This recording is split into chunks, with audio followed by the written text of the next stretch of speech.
Hi, guys. Welcome to Starsight Tarot. We are here to receive messages from your guides who see us from a very different place. And it is their perspective that sometimes helps us break out of our thought loops. So look at the three piles, see which one calls out to you. Maybe more than one will call out to you. And when you're ready with your selection, head to the readings. Hi, pile 1. For the question, how is your ancestral wound showing up in your life right now? We have the Two of Pentacles reversed. For the question, what of this ancestral wound do you need to understand right now? We have the Ten of Cups reversed. For the question, what do you need to do? What action you need to take? We have the Ace of Pentacles. And overall guidance for you is your commitment is being tested.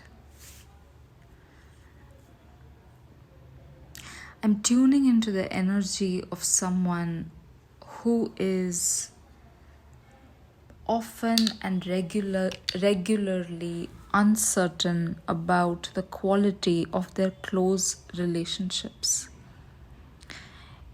There's nothing wrong with the other person. The relationship is fine.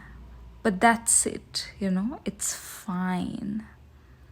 Like you never seem to know if it's really good, if there's maybe something better out there.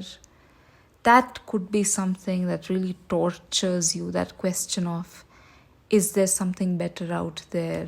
Am I settling? Is this really boring, or is this just really peaceful? That kind of thing.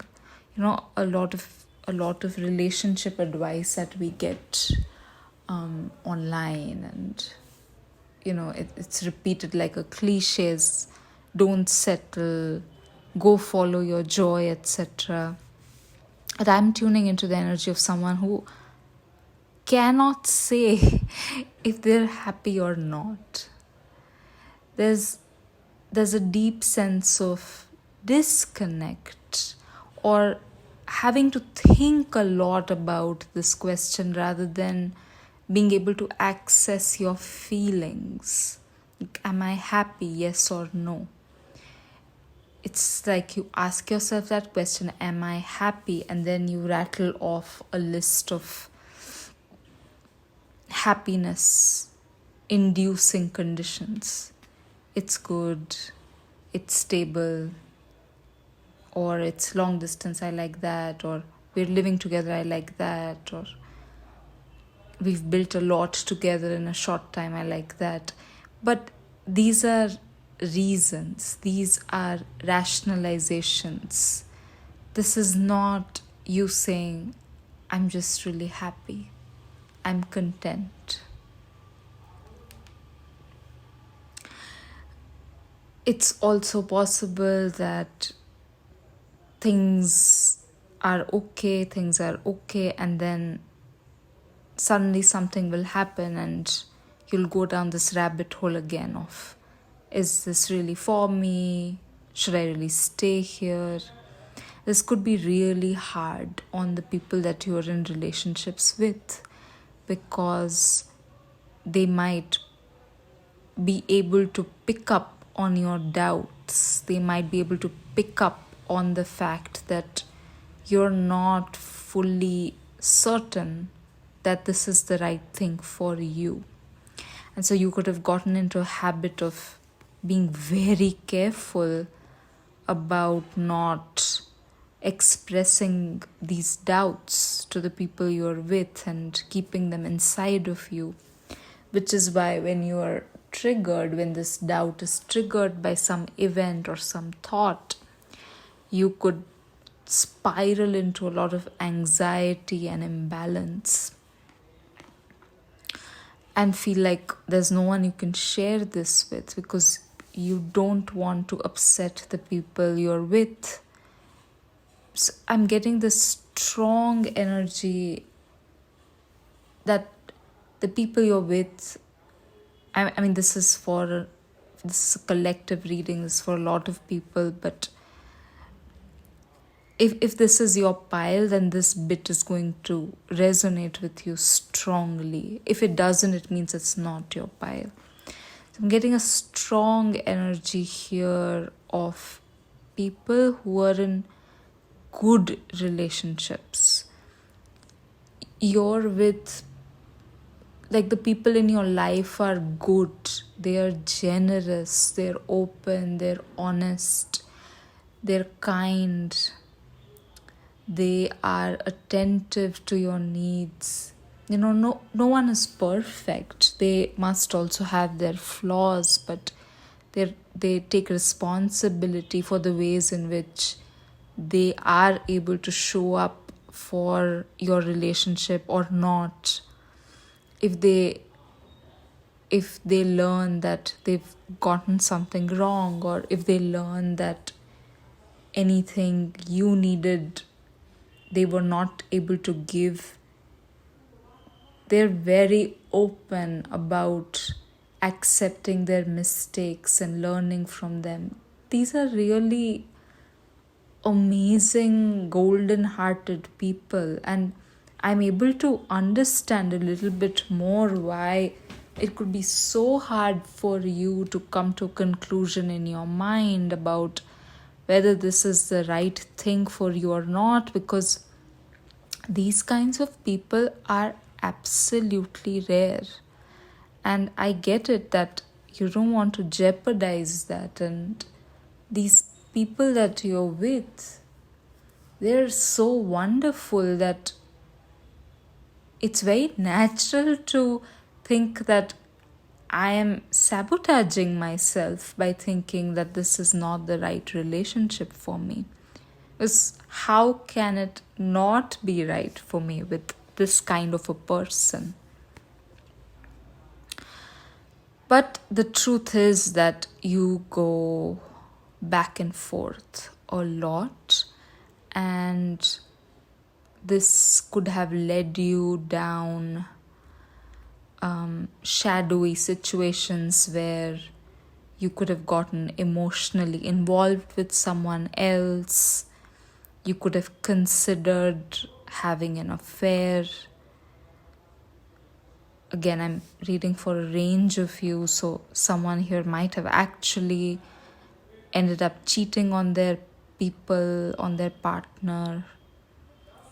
If this is not a romantic relationship for you, it's still resonating for you, but it's not a romantic relationship. Let's say this is the kind of thing you have about work, that wherever you're working, the people are amazing and a good, solid workplace is so rare, but something in you keeps questioning whether this is the right place for you. So if this is not a romantic relationship, this is work or it's friendship or anything else, there could still be something that you could have done to jeopardize the relationship that you're ashamed of or that you've kept hidden. Now, the thing you need to understand about this problem, so it's definitely connected to your ancestral line. Okay, if this is something, everything I've said so far, if this resonates with you, then please know that this is not just something you're dealing with because you're not emotionally intelligent or because you are not invested in your own happiness or you're trying to sabotage yourself. No, it's truly something that you're wrestling with as part of your mandate in having been born in the ancestral line that you have taken birth in, the ancestral line that you are joined with. So what do you need to understand about this wound in terms of your line is that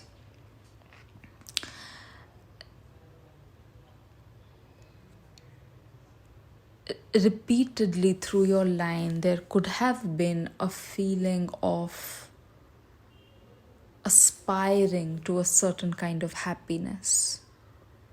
So, if your line has dealt with poverty, then there was always an aspiration towards financial stability.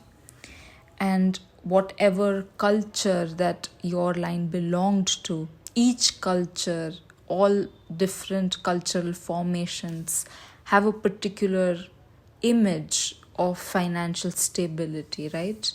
Well, several images, but if I am of a particular income, then the next strata of financial stability is going to have a particular image.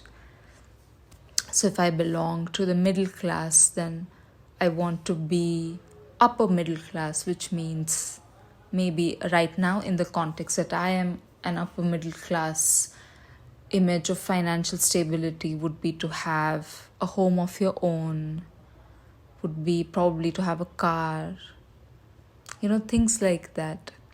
So your line has struggled with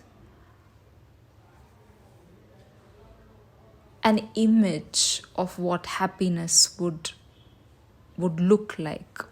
If I were happy, this is what it should look like, that kind of thing. But this is not just individuals wanting to be happy, it's like a collective longing within your line.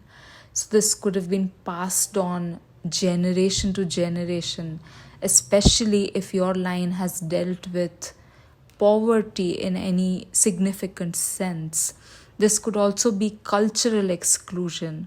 So your line could belong to a community that is culturally excluded from mainstream society or made to feel inferior in some way, creating a kind of aspiration towards inclusion, aspiration towards feeling respectable and welcomed and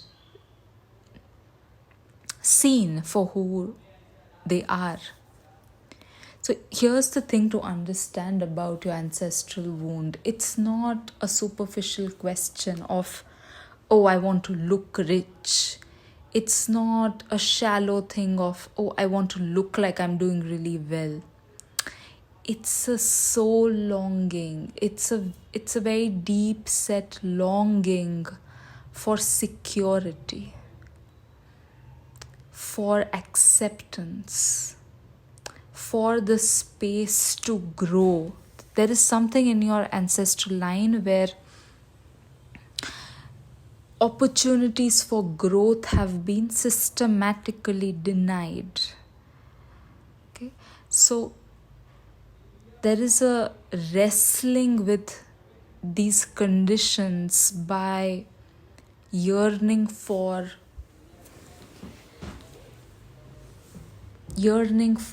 a social situation that would hopefully mean that you've made it.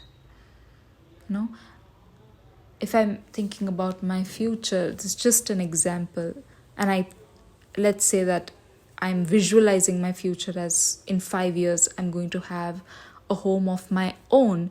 It means that I'm assuming that I'm doing really well financially, work-wise, I'm happy, I know where I want to live. I'm thinking of me being a homeowner, but attached to that is all of these different things. And the idea is that image of me being a homeowner will contain all of these other joys. Now imagine if I would stop feeling aware or stop cultivating awareness of all of those other things and only fixate on, I want to be a homeowner. And I take up jobs where, I'm really sad, my soul is getting sucked, and I'm just really unhappy, but I'm getting paid really well, and it's looking like I could start thinking about buying a home in 2 years. At the conscious level, one would think, okay, I'm moving towards my goal. But spiritually, I am extremely far away from my goal, much more than I was a year ago. Because I might be able to buy the home, but it is absolutely going to mean the opposite of happiness. So, this is the distortion that your line has been dealing with. And for you, that distortion has manifested in your relationships, where there is a particular image of relational happiness that you are attached to, consciously or unconsciously. And whatever relationships you're in, I think they meet that image. I think they meet that image, and also additionally, the people you're with are really good people.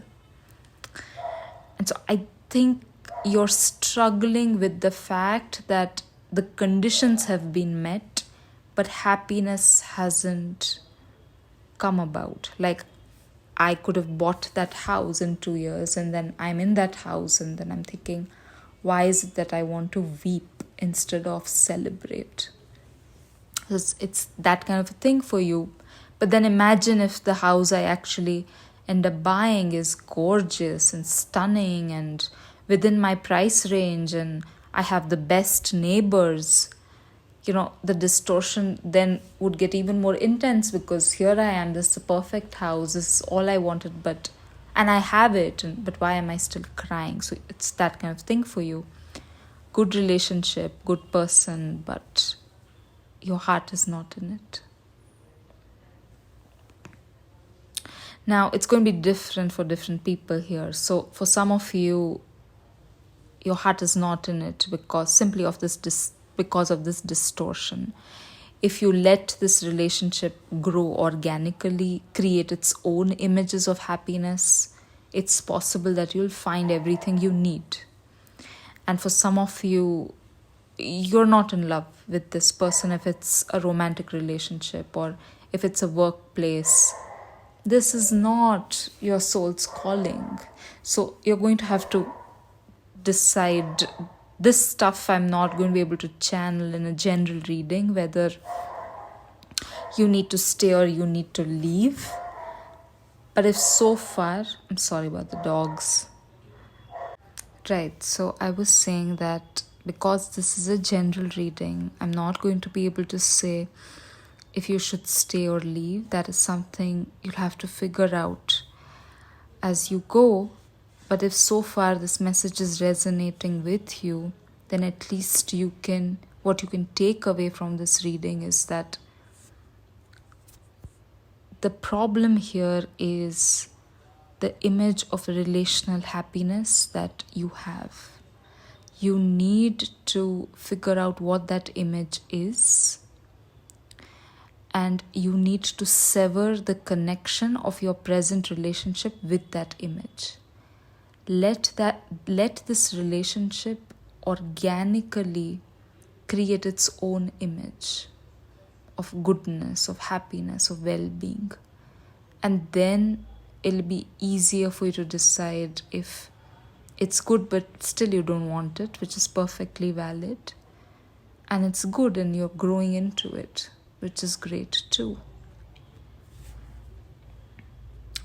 Now, what you should do, we have the Ace of Pentacles here. Just, to me, in this context, it's an energy of excitement. Don't think about happiness. When we started this reading, I was saying you have this doubt about whether you're happy or not. You're disconnected to your feelings. So one way that you can start communicating with your body again, don't think about joy. Think about excitement. Don't think about happiness. Think about wanting. Think about desire. So whatever this relationship is, whether it's romantic or professional or friends, do you feel excited to be with them? Do you feel excited to go to work every day?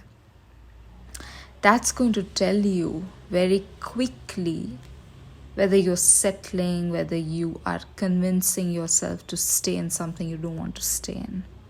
So follow the excitement, not happiness, because there's some distortion. Look at the responses of your body. Are you feeling excited? Yeah. Your guidance is, your commitment is being tested. And I feel like this is your commitment to happiness itself. Like, are you going to stay wedded to the distortion? Are you going to stay wedded to the image of relational happiness that you have inherited or you aspire to? Or are you truly going to show commitment to happiness itself? Are you truly going to pursue the thing that you want? If the answer is yes, then there's going to be a lot of inner work involved. Possibly there's going to be actual life-changing decisions that are going to be involved. This kind of stuff is always worth it, quote unquote. But that's not why you're going to have the motivation to do it. You're going to have to find the motivation to do it in your own longing for happiness. You're going to have to get on this path of figuring out what that really is for you without any guarantees. Because it could take you years to get where you need to go, where you want to reach. Like, if I'm in a soul-sucking job, but I'm going to get a house in 2 years, I could let go of the job, but that means that the house that I want, the happiness that I want, I'm pushing it back, possibly. It's also possible that I let this job go and then the best job arrives at my doorstep tomorrow. The universe is funny that way. But it might not happen too. It might actually take me a few years again to land a good job. And maybe it'll be a good job, but it won't pay me really well. So basically what I'm trying to say is that if you choose the path of authentic inner work on this question of happiness, then you're also going to have to be prepared for the possibility that the destination is going to feel much farther away than it is right now. But your journey will be true. Instead of all of the doubts and questioning that you have right now, in spite of being in a really good situation, you're going to have certainty of yourself, and you're going to be more connected to you in the moment. So your commitment is being tested. Your commitment to yourself is being tested. Your commitment to your real happiness is being tested. Do you really want it, or do you want to stay wedded to an image of happiness? That's a really tough one, pile one. And I am sending you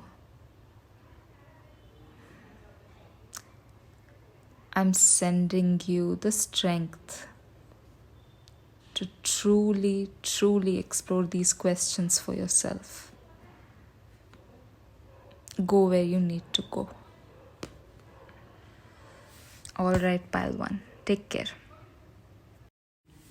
Hi, pile 2. For the question, how is the ancestral wound showing up in your life right now? We have the Wheel of Fortune. For the question, what do you need to understand about this wound? We have the Fool reversed. For the question, what action you need to take? We have the 3 of Wands.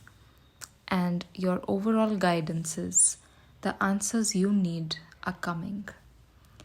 And to me, this bit is significant that this is a Gemini card, the full moon in Gemini, and I'll explain why. So, how is the wound showing up? We have the Wheel of Fortune, which is actually a very positive card in the tarot.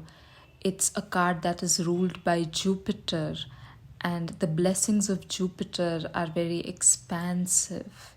They change things on a large scale.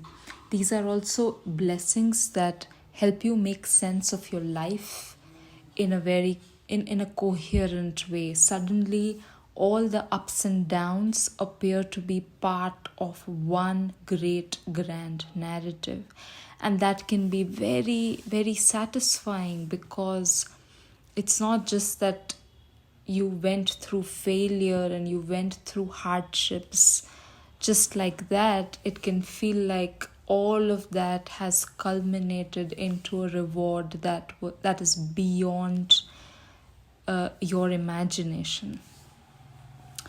Now, I think what this is signifying here, so see if this resonates with you. If it does, then this is your reading.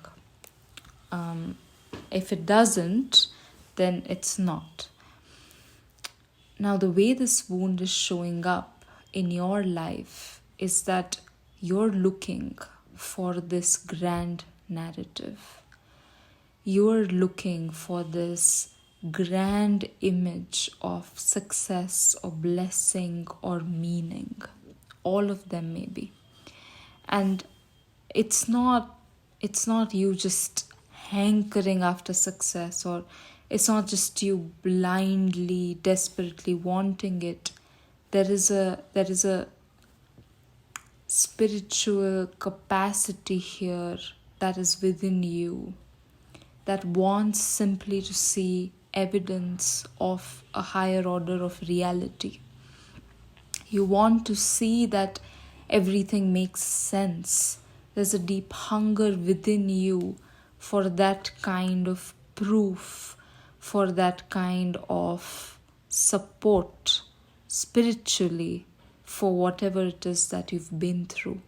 It can also be a little bit like you're looking for proof of God, that you have a lot of faith, but you're waiting for that faith to be presented to you as something real, as a part of your material reality.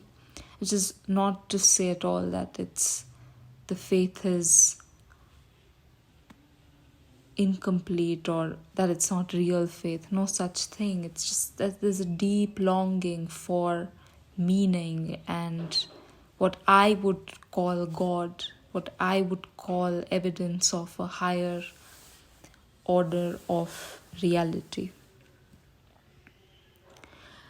But what this could be doing for you is that it could make it really hard for you to settle into your reality as it is. You could be someone who's very much into manifestation techniques, or someone who thinks that our thoughts create reality. You could be practicing different ways of experiencing the universe where there is a correlation between what you're thinking and what you see outside of you.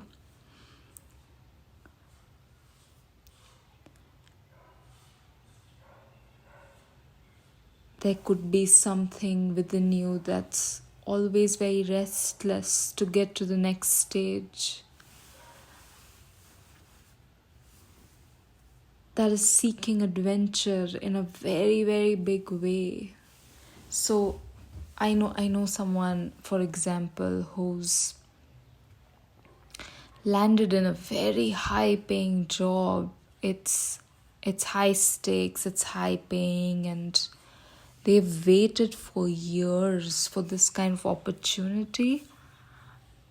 However, they're really dissatisfied because they have what they were looking for, they have what they were praying for, and now their vision has shifted. Now they want more. Now it's no longer enough to be an executive, they want to be a manager. And I'm sure that once they get that promotion, which they will, they're excellent at what they do, they're very competent, they're brilliant. And once, so I'm sure that the promotion is coming, we just don't know when. So when the promotion comes, I think they're going to want the next stage of things, which is, so basically they're very driven, and you could be this kind of a person who's very driven. But what this could be doing, the reason that it's coming up as a wound is, I think there are some negative aspects to this drivenness, which is that you could have a lot of trouble trusting the blessings that are in your life already. You could feel often and always that there's something more to be had. Not feeling content, not feeling satisfied, feeling like something is always out of reach for you. And the thing you need to understand about this wound is slightly complex. What the cards are saying is that you think you want more. You think you want adventure. You think you want your world to expand. But it's actually a kind of escapism. Actually, the more that you want, the more that you will achieve. Like the person in my life who is definitely going to be the CEO at some point, the more that you want is more of the same. It's not more in the sense of the next level of meaning. It is certainly the next level of material reality, but it is not truly going to fulfill your actual spiritual hunger for more, as in more of yourself. This is more of where you are.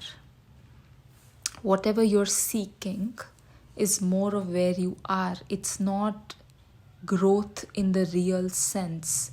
It is growth in a 3D sense, in a superficial sense, in the sense of title, in the sense of income. It is not more in the sense of your evolution as a soul or as an entity who is animated by soul.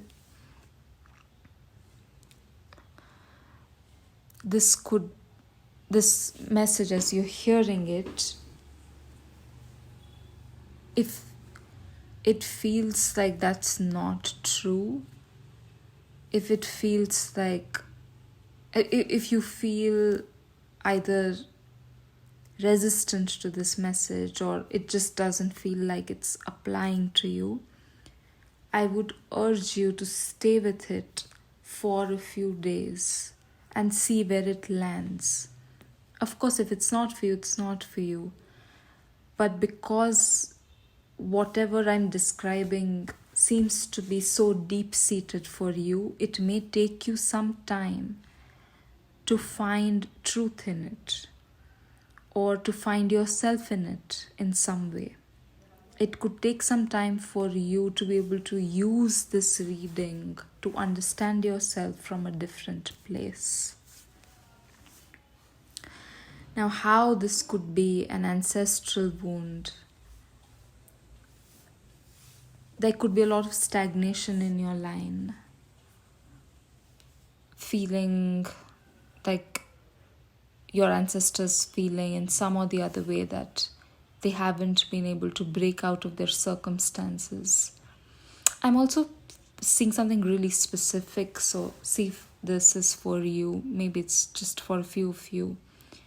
It's like a bunch of ancestors who also migrated in search of better circumstances. And here I'm not referring to life-threatening circumstances. I'm not referring to refugees who had to migrate if they wanted to live. I'm referring to migration for purposes of prosperity and material growth. Like there was an opportunity overseas that looked like it's going to really change the circumstances of your entire family or your line. I'm speaking here of your ancestors, that they could have encountered these opportunities, they could have chosen these opportunities for themselves, and they could have been really disappointed with how that turned out. So, for example, if they did take those opportunities, they may have found out that living expenses in those foreign countries were so high that they were not actually able to improve their standard of living. Or they could have migrated and found out that the other costs of being far away from your home and community, like the emotional costs, the relational costs, were so massive that the financial growth didn't do anything for them, did not satisfy their soul like they thought it would. There's a pattern here of migration. There's a pattern here of moving from one circumstance to another, hoping for fulfillment, and instead finding that it's just more of the same, that it's not actually an up-leveling in terms of one's happiness and satisfaction. So you're dealing with that too, but I think for you, it's not that there are opportunities in front of you and you're taking them. It's more like you're constantly looking for opportunities regardless of what you do have. You could have the best opportunity land in your lap, you take it, and then the very next day you want more. That kind of a thing. Your guidance is the Three of Wands, and in this deck, the Three of Wands card has this phrase on it: established strength. You are guided to stay where you are. This is a difficult message because it could lead to a lot of confusion. Does it mean you shouldn't grow? Does it mean you shouldn't take opportunities that come? No, that's not what it means. What it means is really getting to know where you are. Not thinking of the present as simply a stage to get to the next one. The present not as a temporary container, not as something, not a ladder. It's home. Think of where you are as home. Think of where you are as where you're meant to be. So let's say we're thinking of this in a professional sense.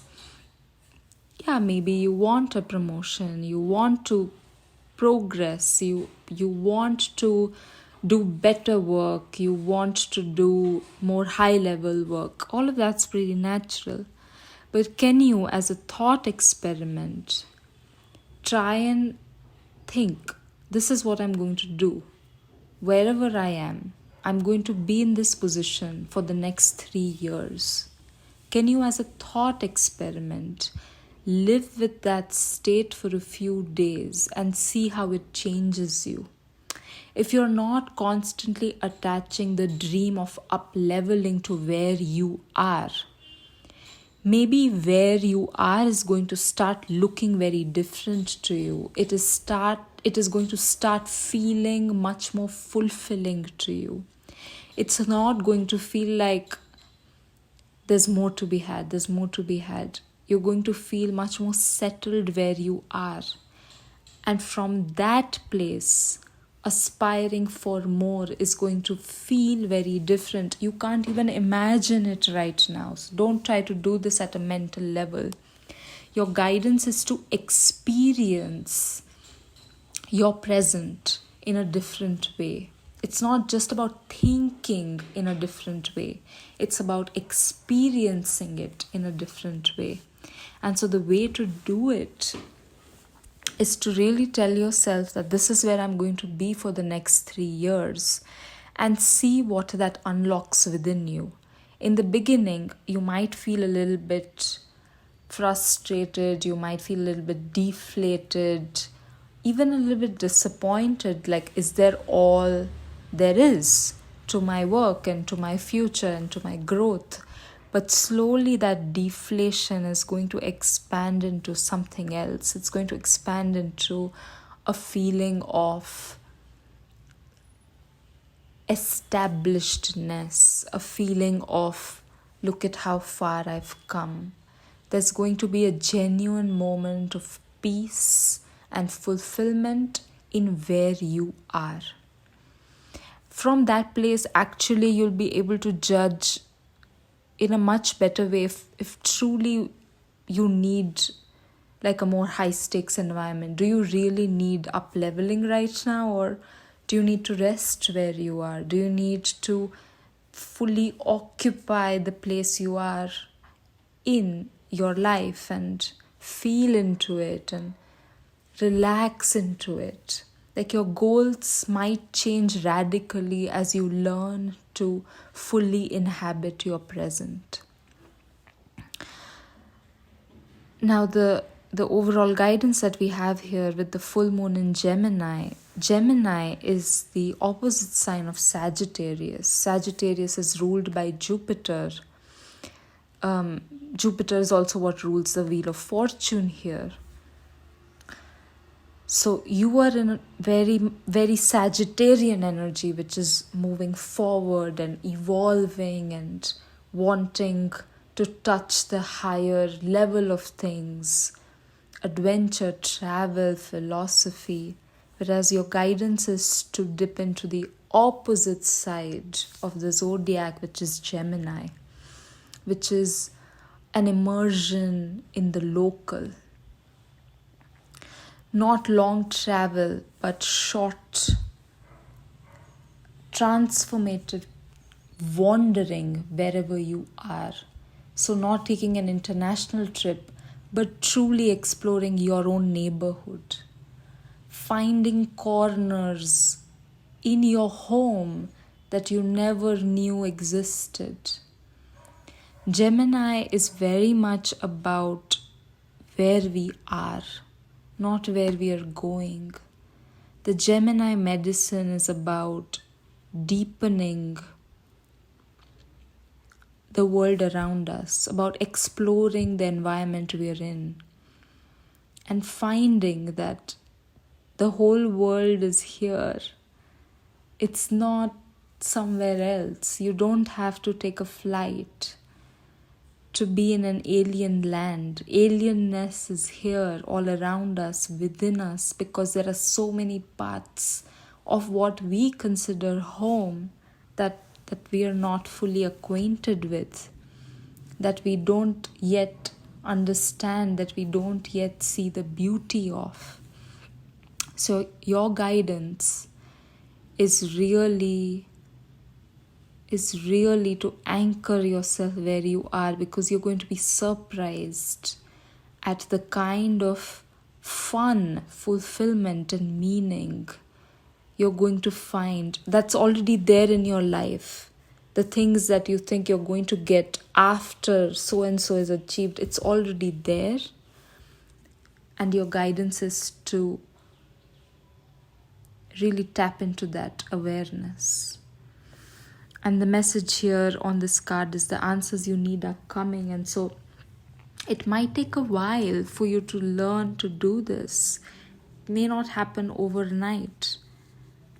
But even the little bit of shifts that happen in your energy as you start exploring where you are, as you start anchoring yourself in where you are, even the little bit of shifts are going to be eye-opening for you.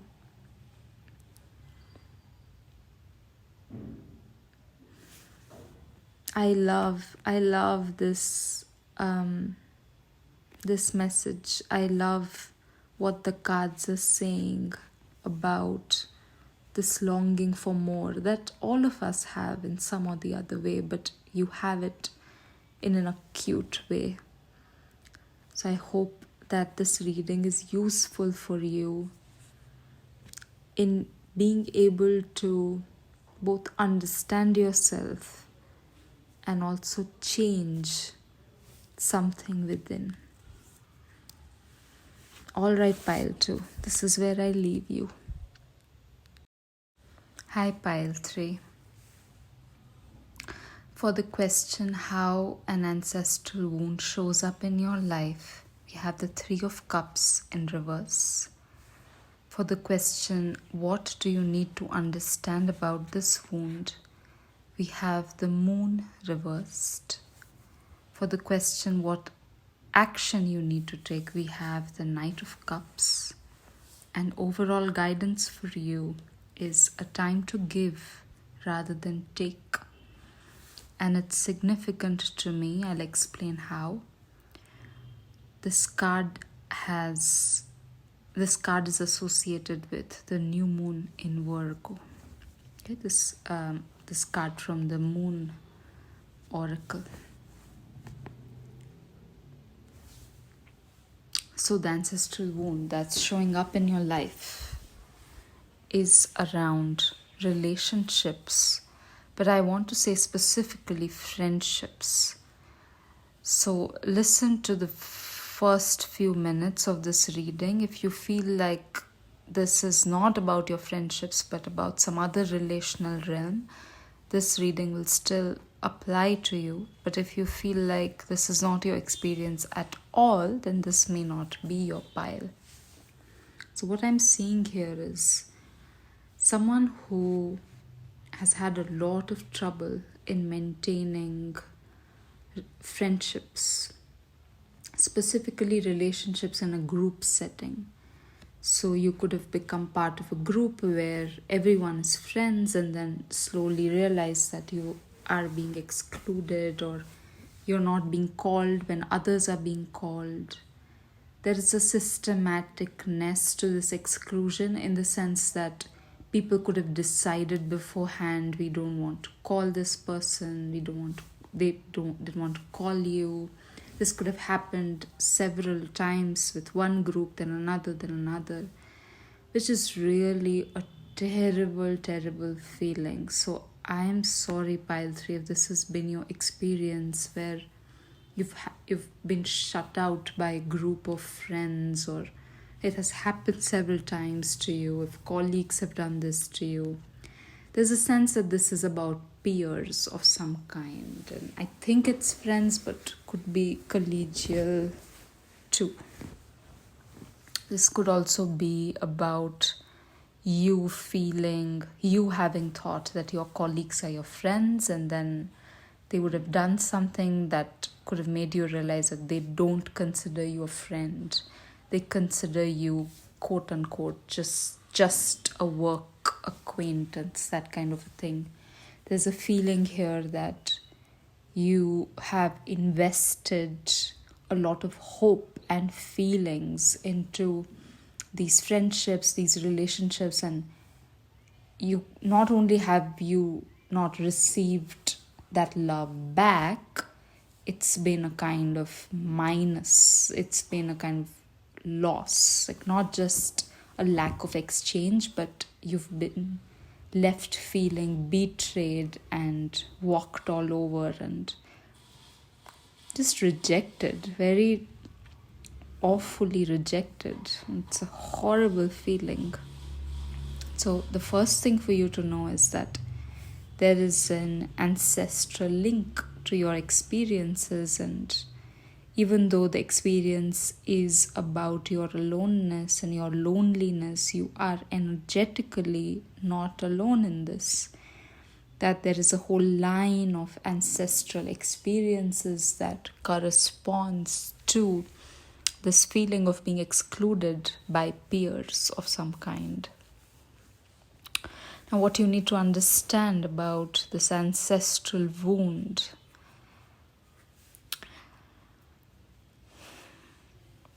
this could be something that you could also observe in your current family, that there's a lot of unhappy relationships across the board. Just a lot of bad relationships where resentment has built over time and people are living together but they kind of hate each other's guts. There is unpleasantness, there is so much avoidance of conflict and honesty that everything's just becomes stale and dead. This could be the situation in your current family, but certainly this is part of your ancestral lineage, that there has been a lot of bad relationships and a lot of confusion about why this has come to be. Like, why is it that no matter how hard I try, I just end up in awful relationships where people don't love me back? Or why is it that no matter what it looks like on the surface, like I would meet this bunch of people and they're very like minded, and I proceed trying to build friendships with them, and then they exclude me, but nothing bad has happened. I haven't done anything. It's just happened all of a sudden. So why is it that I have done everything right, but I'm being rejected? Now, ancestrally, this may not just be with friendships, this may be with marriages, this may be with relationships across the board, that people have been unhappy and unable to transform that in their lives. But for you specifically, I think this is coming up in the realm of peer relationships.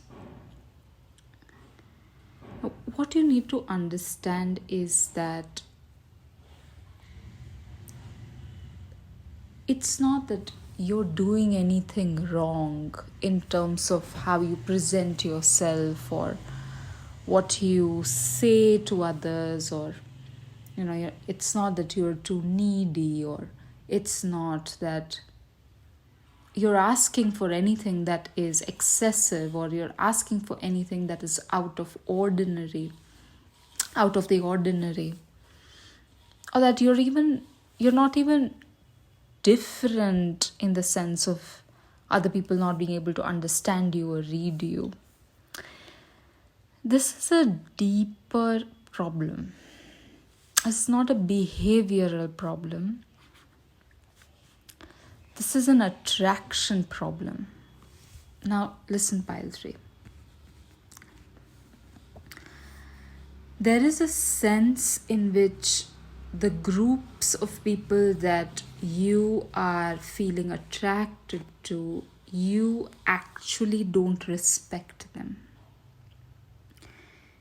You feel sort of judgy of them. There is contempt here. There are shadowy feelings here about those groups. But you could tell yourself that you could be telling yourself that you're wrong to have these kinds of feelings. You could be telling yourself that you're sabotaging yourself, or that that grapes are sour feeling, that you were in advance preparing for rejection by telling yourself that these people are not fit to be my friends. But it's actually true. I mean, all human beings have worth, so it's not to say they're beneath you or something, but the people that you're feeling attracted to, the people that you want to establish friendships with, they are on a very different timeline, or they are at a very different stage of their mind, body, heart, soul integration. And they kind of recognize this about you. It may all be playing out in a very distorted way where it would seem like they're rejecting you, but the truth is that energetically it is them. They are feeling rejected by you. Your higher self is stepping in and saying no to them in some regard, while your egoic self is feeling attracted to them and you want to be included by them. But they're really not your tribe. And this is what you need to understand about this problem of friendships, this problem of peer relationships not working out. you're not approaching the right people. You're not doing anything wrong in terms of appearing to needy or excessive. There's nothing wrong with you. They're not rejecting you. It's just that they are experiencing rejection from you energetically, because something in you knows that these are not your people. But you need to catch up with this energetic knowledge at the conscious level. You need to accept this. You need to really trust your feelings when your body says, I don't like these people. Of course, like, just because we don't like someone doesn't mean they're bad or they're wrong. And slowly you will be able to make this transition from being able to say, I don't like them, to we are not aligned.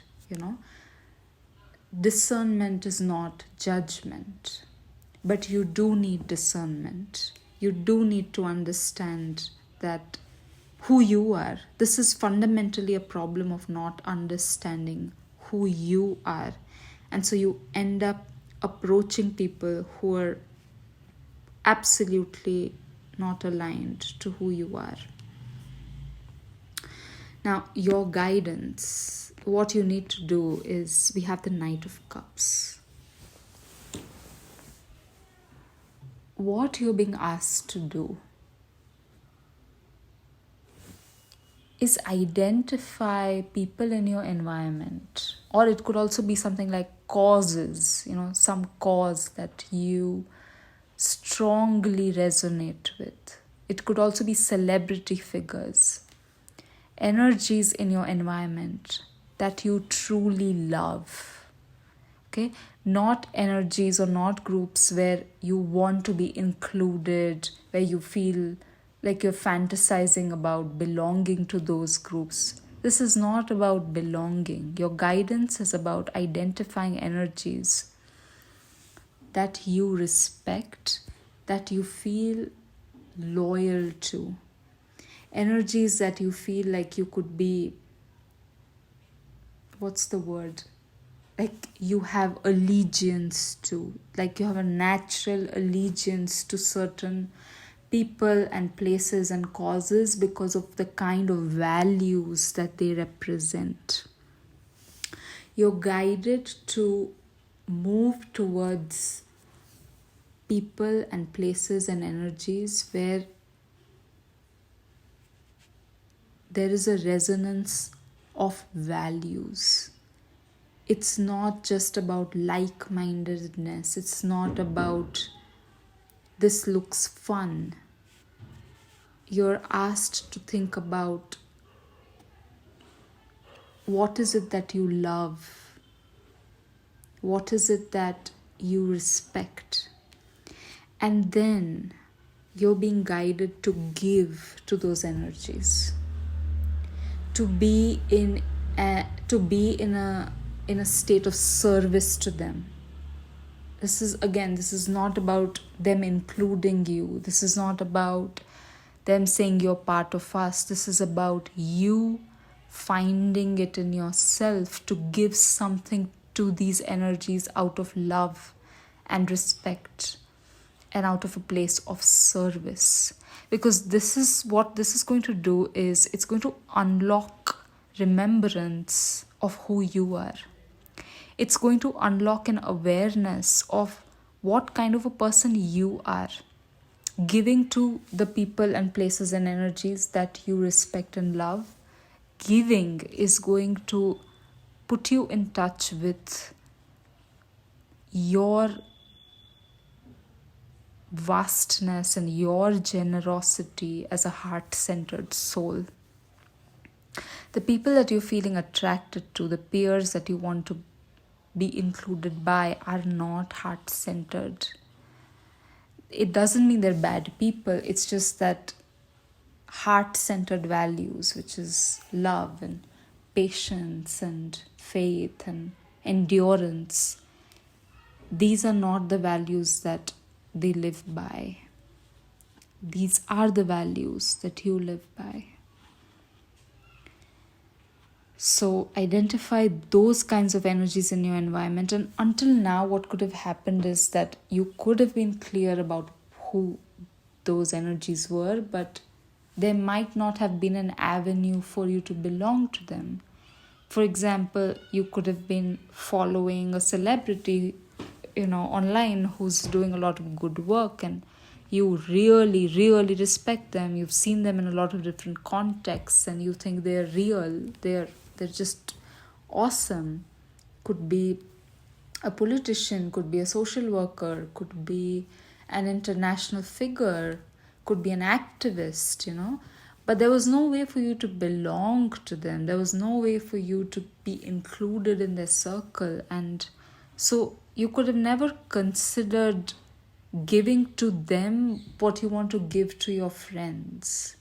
You could have never considered giving to them the way that you want to give to your peer relationships. And so now it's like you're being guided to see them as your peer.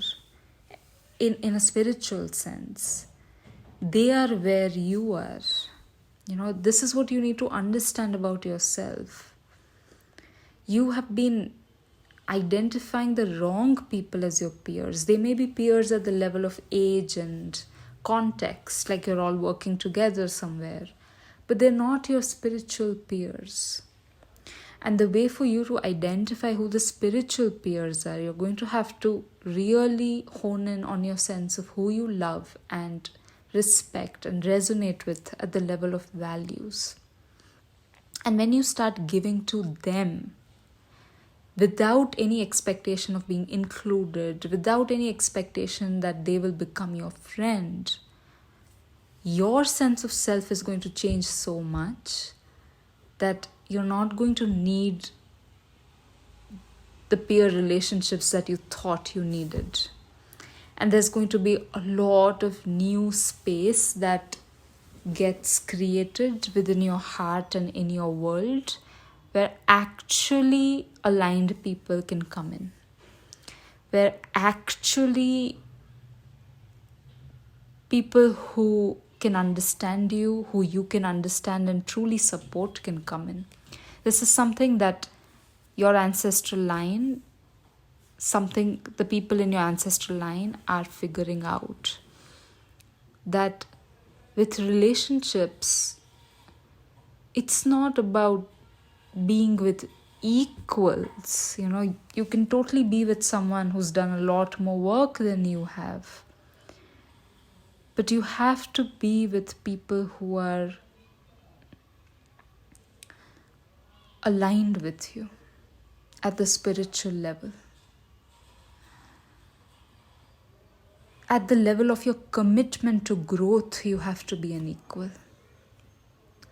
At the level of commitment to the right things, at the level of commitment to understanding yourself, you have to be equals. And this is what you're understanding. This is what you need to understand when it comes to your failed friendships.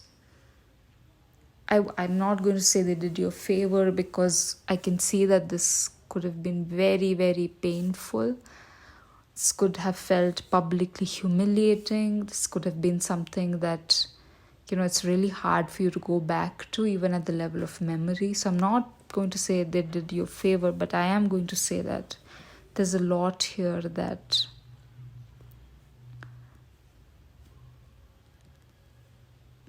functions as proof that they were not your tribe anyway.